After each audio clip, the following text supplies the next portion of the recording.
Saw a cat. Okay. All right, so we're talking a little bit more about triangles. And again, we've already mentioned things about triangles. So some things that we need to make sure we remember.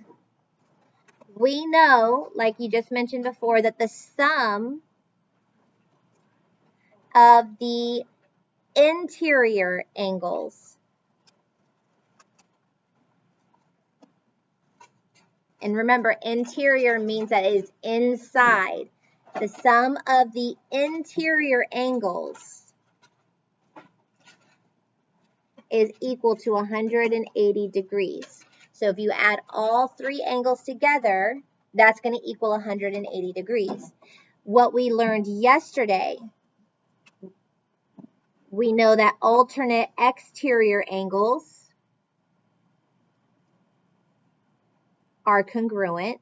That's something that's really important to remember. We know that alternate interior angles are also congruent.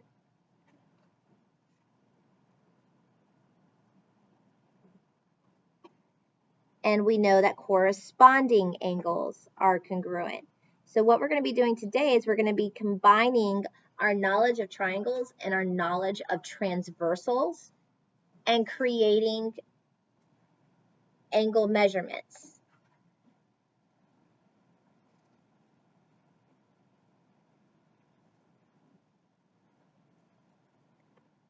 Okay, and also from previous unit, I want to make sure you guys remember vertical angles are also congruent.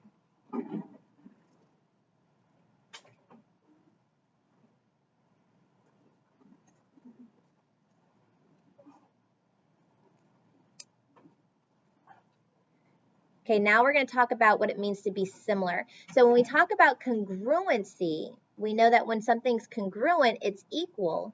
But if I'm saying it's similar, what do you think I mean by similar? So think through that. Congruent means it's exactly the same. But if I say it's similar, what does that trigger to you? What do you think, Jocelyn? It's almost, okay, real close. How many of you have ever heard that you're, what you just did there, that's like so like your mom or so like your dad, or if you have a sibling, oh, you guys look the same, right? You guys look similar. But are you the exact same person? No, but you've got characteristics that are going to be the same. So you've got some features that are the same, but other features that make you different. So if I talk about similar triangles, that means you've got some features that are identical and some features that are not. They're more proportional. So if you are similar to your parent, has anybody ever been told that you're like a mini-me or a mini copy? So when we say you're a mini-me, they're the bigger version, right? And you're the smaller version. It's the same thing with a triangle. Similar triangles, you've got a proportionally shaped triangle that is bigger to another triangle that is smaller, but they've got characteristics and traits that are the same. So let's talk about that. If we're talking about triangles, sorry guys.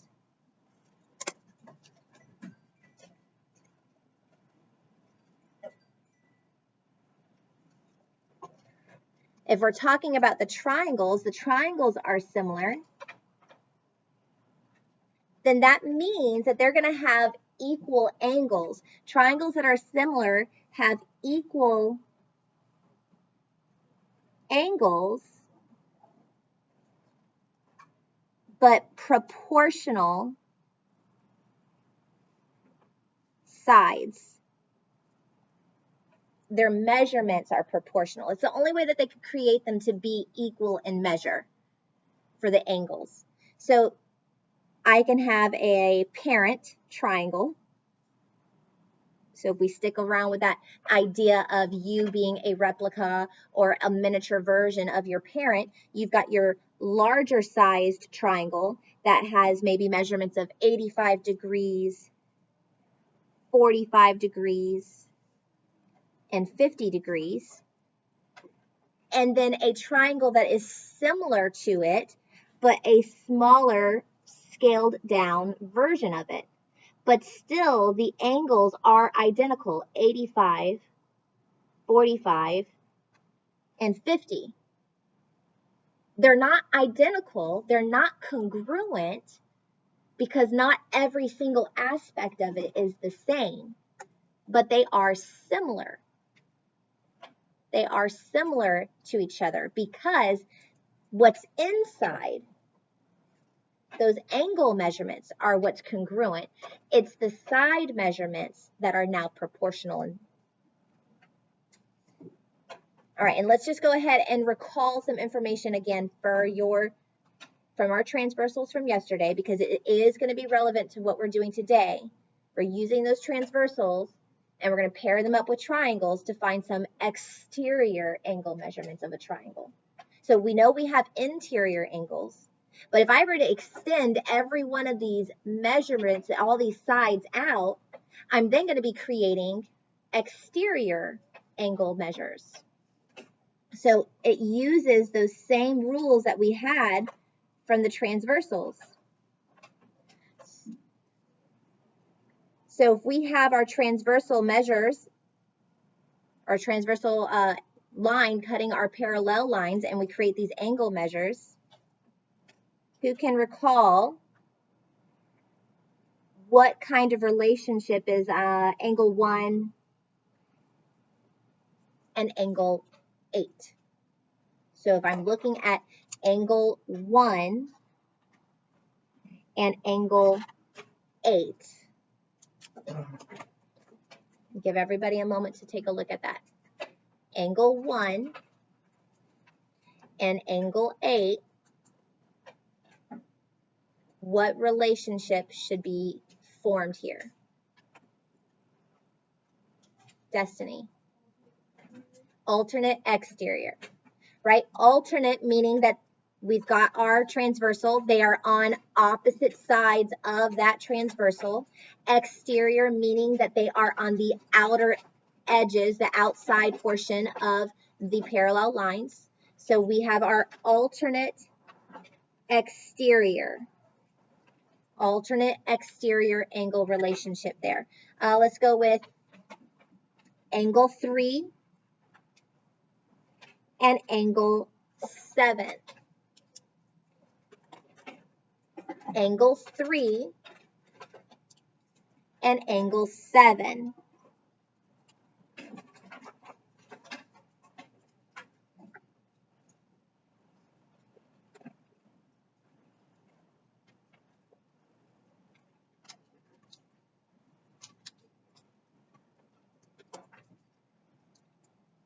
Jane, I'm going to pick on you. Angle 3 and angle 7, what relationship is that? Corresponding. So I only want to pick on you just because you were questioning about it on the homework. So we have our corresponding. So again, remember, corresponding, one of those angles is interior, inside or in between those parallel lines. Another of the angles is exterior, and they both happen to be, thank you, on the outside or on one side of the transversal. They are on the same side of that transversal. So both of them happen to be on the left side. One was inside, one was outside for the parallel lines. So those are corresponding. Then they match up. Remember, if we were to transpose this or transfer it overlapping, they would match up. Okay?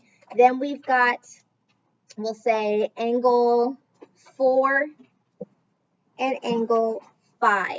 Angle 4 and angle 5.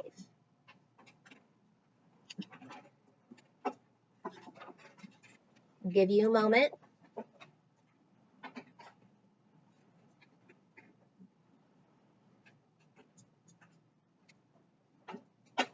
Omar. Alternate interior. Good. They're both inside and they're on opposite sides of the transversal, but they're both in between those parallel lines. So we've got our alternate interior angles. All right, now causing this to be a similar relationship here, when we've got an interior measure of the triangle paired with an exterior measure of the triangle, we're going to create a relationship. So let's take the following.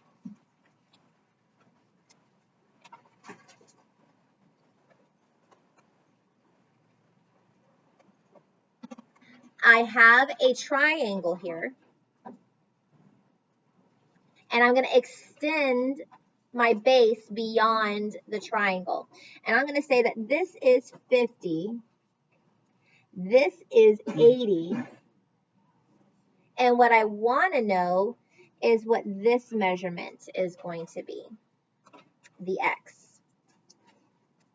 Now, there's two ways that you could go about this. There's the long way, and then there's the short way. The long way is probably what most of you would look at and probably do. Who thinks they can tell me what process they would do to get to x? In order to be able to solve for x, what do you think you would do, Christopher?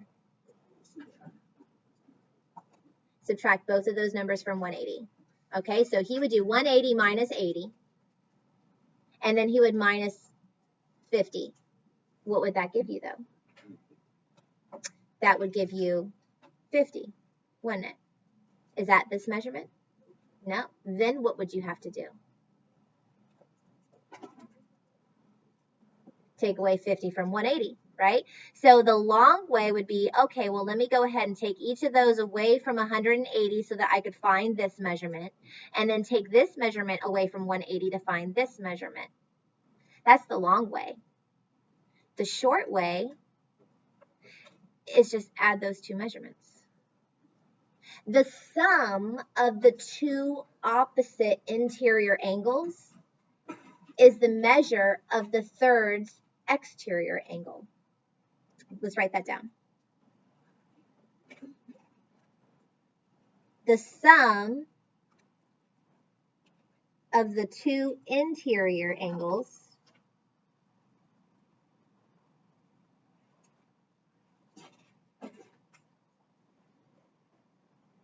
is congruent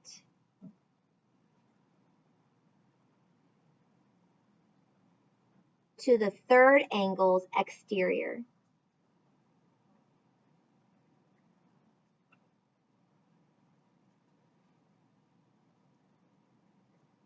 So if I were to just take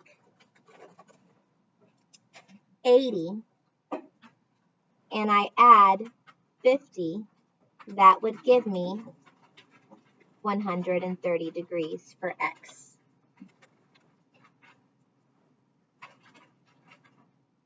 That's our rule. If you know the two interior angles, then you can find the exterior measure of that third angle.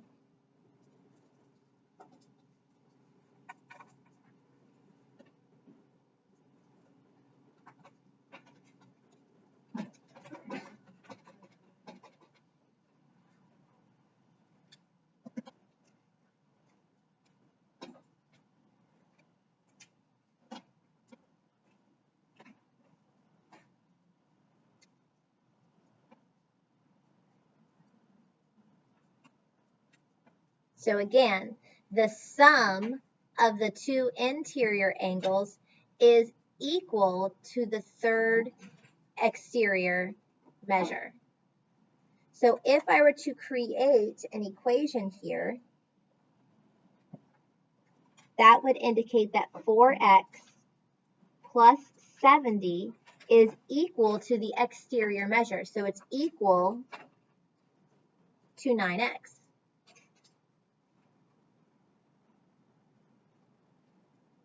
Four x plus 70 is equal to 9x. Is everybody with that so far? What do we have to do to solve that? Brent?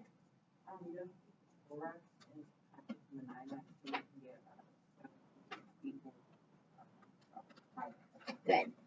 We're going to subtract 4x from both sides. It's going to give us 70 is now equal to 5x. And then what? Go ahead. Yeah.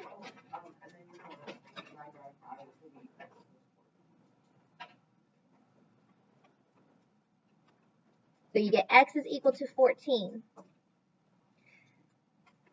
Now, if they only wanted to know what x equals, then you're done. What if they wanted to know what is the measurements of the exterior angle? What would you then have to do, Jocelyn?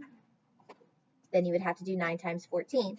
So 9 times 14 would give us 126. And if I wanted to know, hey, what's the measure of this interior angle, I would just do 4 times 14, and that would equal 56, which makes sense because 56 plus 70 equals 126.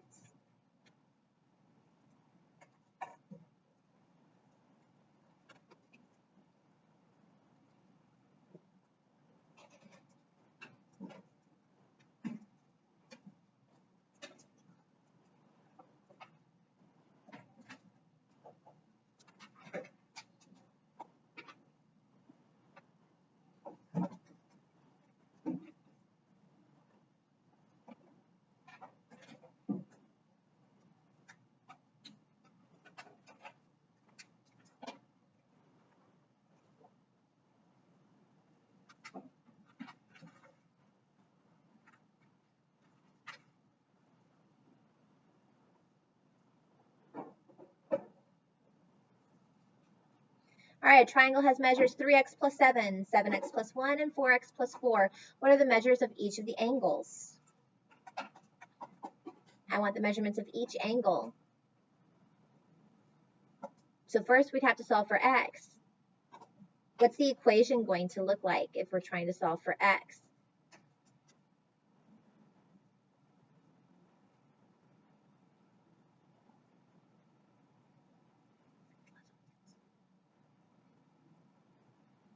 You've got 3 angle measurements given, and I want to solve for x. What kind of equation would you have to set up if these are 3 angles inside of a triangle? Demi?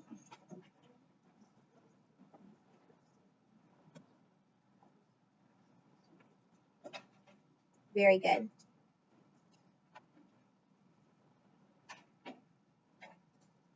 Three x plus 7 plus 7x plus 1 plus 4x plus 4 equals 180. These are all interior angles, so that means that the sum is always going to be 180 for those interior measurements. Now let's go ahead and focus on doing before we undo. We can combine 3x, 7x, and 4x together. What is 3x plus 7x plus 4x going to give us? 14x. Then we've got 7 plus 1 plus 4. What is 7 plus 1 plus 4 going to give us? 12. Positive 12. So we have 14x plus 12 is equal to 180. From there, you just solve. Subtract the 12 from both sides. You then would have 14x is now equal to 168. Divide both sides by 14. And you're going to get that x is equal to 12. That's not what the question asked, though. It doesn't ask for x. What does it ask? It wants the measurement of each angle. Measurement of each angle means I have to substitute that 12 into each angle. So 3x plus 7 now becomes 3 times 12 plus 7, which is going to be equal to 43.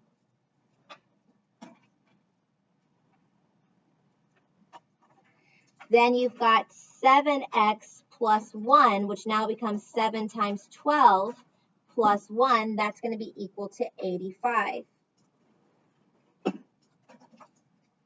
Lastly, you've got 4x plus 4 now becomes 4 times 12 plus 4, and that's going to be equal to 52. And if you were to add 43, 85, and 52 together, you get your 180 degrees.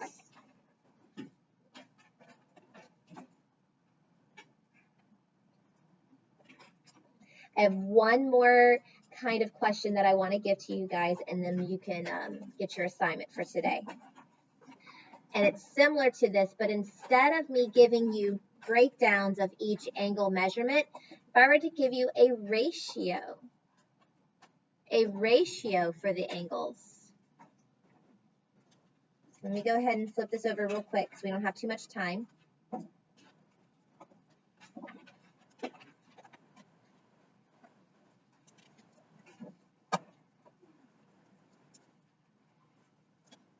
So a triangle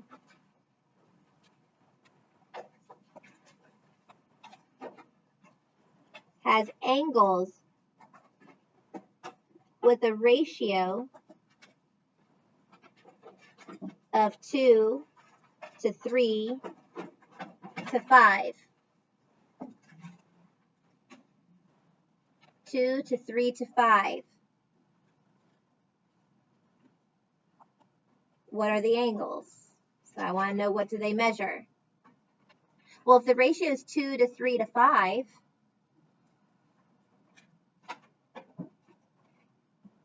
that's just 2x, 3x, and 5x. So when we set the equation up, that's going to be 2x plus 3x plus 5x, and it equals 180. What's 2x plus 3x plus 5x? 10x. So 10x is equal to 180. What is x going to equal? 18, because all you have to do is divide by 10. So once I know what x is, then I can go ahead and substitute it in. What's 2 times 10? Or I'm sorry, 2 times 18? 36. What's 3 times 18? 54. And then 5 times 18? 90. Okay, so then you'd have your 3 angle measurements. That's it for today.